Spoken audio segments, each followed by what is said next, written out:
Hello everyone. I'm Yumi from the American Democracy Channel. We are working from Florida to protect the freedom and rights of the United States. We look forward to your support. I would be very happy if you could subscribe to the channel. It's Thursday, January 30th in Florida. Since Biden took office, it seems that Chinese public vessels have frequently invaded the territory near the Senkaku Islands as well as our territory. At the People's Republic of China Sea Warning, which will be implemented on February 1, the China Coast Guard patrol boat will be able to use force against overseas vessels that have invaded the territory. In other words, the Chinese Communist Party, which has already declared the Senkaku Islands as its own territory, may launch cannons and missile attacks on Japanese fishing boats and patrol boats entering the Senkaku Islands. Isn't it pretty bad? I agree. In particular, the Coast Guard 09, which has recently come to be seen, is one size larger than the Japanese patrol boat and has a large attack power, so it seems that the Japanese patrol boat can be easily sunk. According to published data, it has a total length of 165 meters, which is 15 meters longer than Japanese patrol boats, is heavily armed with a 76 mm quick-firing gun, two 37 mm twin machine guns, and is compatible with two shipboard helicopters.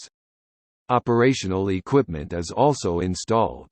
With a full displacement of 15,000 tons, it becomes like a fight between an adult and a child with an unarmed Japanese patrol boat.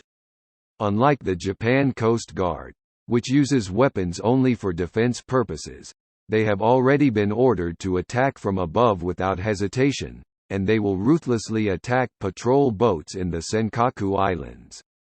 And the subsequent response becomes a problem.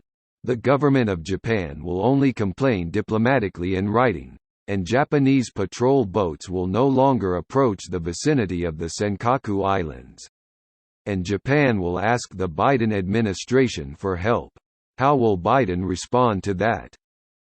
I agree. After all, by concluding the Japan-US Security Treaty, I think that the Navy will be dispatched to drive away the Chinese patrol boats. At this time, Biden's identity will become clear. In an article one saw during the Obama administration, there is no evidence, but it was stated that the United States and China had made two secret agreements for world hegemony. I remember that China would dominate Asia, India, and the Middle East, and the United States would do the rest. It's a secret agreement, of course, but it's not public. But I expect Biden to keep this secret agreement and cheat and do nothing. Then, the PLA will land on the Senkaku Islands, establish a base, and take effective control. And the next target is Taiwan and Okinawa.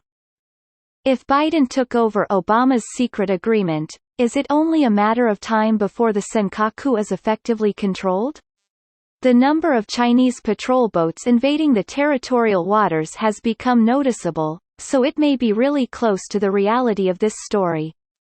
And in Taiwan, it seems that the number of violations of China's airspace is increasing. The U.S. Navy launched the carrier Theodore Roosevelt and its Carrier Strike Group into the South China Sea last Saturday, launching its second deployment in a year.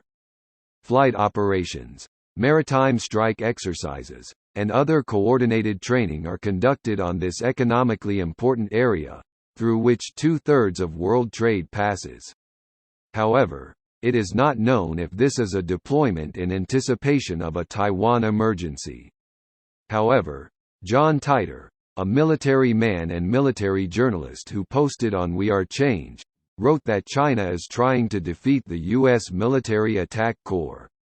According to the article, PLA aircraft formations repeatedly invaded Taiwan's airspace last Sunday, simulating a missile attack on the nearby Carrier Strike Group during the invasion.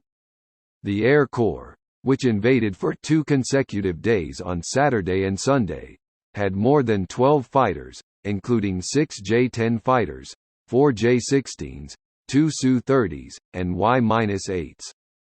It is written that he was counted and that it included a reconnaissance aircraft and 2 anti-submarine aircraft. Taiwan's defense ministry said, "Aerial alert sorties were on duty, radio alerts were issued, air defense missile systems were deployed, and their activities were monitored." It seems that the PLA has seriously practiced attacking the U.S. carrier strike group. This is a very dangerous feeling. After all, as soon as I became the Biden administration, I started to be quite bullish, so there may be some secret agreement with Biden. Both Japan and Taiwan should seriously consider protection. You need to be careful and monitor the situation. By the way, in the United States, various opposition to Biden has begun to occur. Mr. J, please. Yes, I understand. Biden decides to revoke Keystone Pipeline approval in the name of the fight against climate change, decides to rejoin the Paris Climate Agreement, and leases for a new oil and gas industry in federal land and waters. We have issued presidential orders such as suspension in rapid succession. These executive orders ignited Republicans, trade groups, and even some Democrats, but Special Envoy John Kerry, Special Envoy for the Climate, said at a press conference at the White House on Wednesday that Biden was energy. He said it was done as a measure to ensure that industrial workers make better choices. He also announced his intention to drive the transition to better salaries and cleaner jobs, giving the example of becoming a PV engineer instead of a miner. Kelly also argues that coping with the climate is a false belief at the expense of energy workers, and creating new, healthier, jobs in areas such as green hydrogen make a lot of money. He added, "It sounds good, but I've heard that technological innovation is still needed in order for solar power to generate profits that are comparable to current salaries. Therefore, I think it is highly possible that a considerable number of workers will lose their jobs due to the issuance of this executive order." That's right. I think that there is no problem if it is after establishing the technology, but I think that it is still early. Republican Governor Greg Abbott of Texas announced on Thursday that a series of executive orders targeting the oil and gas industry would oppose Biden's executive order, saying it would destroy the current employment regime. At a press conference on Thursday, the governor said he issued an executive order instructing all state agencies to sue the Biden administration in response to the executive order threatening employment in Texas's energy sector. Texas intends to protect the oil and gas industry from all sorts of hostile attacks from Washington, D.C., Governor Abbott said. Biden just wants to be popular with good-looking policies, but his policies don't seem to be trying to protect jobs. Now, if the number of unemployed increases and you try to protect the lives of the unemployed by providing unemployment insurance, you will have to make up for it with a big tax increase. I think we've already experienced such bad patrols, but I don't know why he is trying to take such a stupid policy. Then, today, it seems that the Democratic Party has issued a bill to make all elections by mail ballot, which is also bad. Mr. J, please tell me the situation. Yes, that's right. According to an article in the Epoch Times, Democratic lawmakers submitted a bill on Thursday called the Home Voting Act, aimed at significantly increasing access to home voting. It enacts automatic voter registration and provides voters with prepaid voting envelopes.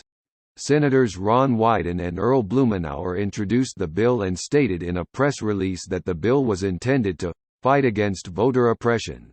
If all Americans can vote without ridiculous lines or absent from work or school to exercise their constitutional rights, Wyden said in a statement, our democracy will be stronger. The Democratic bill is a bill introduced by the Republican Party that tightens voter registration confirmation and calls for narrower rules on when and how mail votes can be accepted to enhance the integrity of federal elections.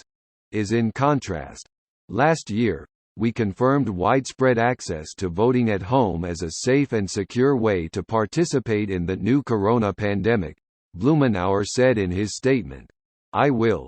We need to make voting easier, not harder. This important bill is the safest and most convenient way for voters to exercise their suffrage, and the right to vote at home will be strengthened and clarified. It's like saying that the Democratic Party will continue to cheat on elections. When I hear this, it's no wonder that the general public doesn't think of anything. Sure, I've never been able to vote at home, but before that, I need to verify that my system is scammed. And we need a federal agency to properly verify the system. It is a neutral place such as a court. And we must strengthen the power of the observer at the time of ballot counting to ensure thorough monitoring. Do not you think so? That's right. I would like to ask government to create a system that will never cause this kind of thing. Well, I glanced at an article promoting the establishment of an anniversary with Mr. Trump as a great president, which is wonderful. Please tell me more about the contents. The article was written by National File. Ohio Republicans John Cross and Reggie Stoltzfus jointly propose a bill on Friday to recognize June 14 as President Donald J. Trump's Day, to celebrate one of America's greatest presidents. Announced that he is looking for someone. There is June 14 as Trump's birthday, which coincides with the national flag anniversary. As the 45th President of the United States, Mr. Trump says he will praise him as a great man who has accomplished many things that have led America to unparalleled prosperity. The 3,154,834 Ohio voters who voted to re-election President Trump show the highest number of votes ever for Ohio. It's imperative to have a day to celebrate one of the best presidents in American history. The memorandum states. The statement concludes, President Trump has anthropomorphized the feelings of millions of Ohio people who have felt alienated for too long by our government and the American political system. From every corner of our state, millions of people can celebrate his achievements by celebrating this day. Great suggestion. Had it not been fraudulent, it would have won and re-elected with the overwhelming number of votes since the founding of the United States. It is really a pity. By the way, as the last topic today, when I was discussing the ridiculousness of the impeachment trial at the Greg Kelly Show on Newsmax TV, there was a talk that there was a backfire to the Democratic Party by proceeding with the impeachment trial. As for the reason, there was a questionnaire result that 56% of the people want his people to return to the president, so I would like to inform you. He will surely break this record and come back 4 years later. Today is up to here. If you would like to continue to support Mr. Trump, please subscribe to our channel and cheer us on.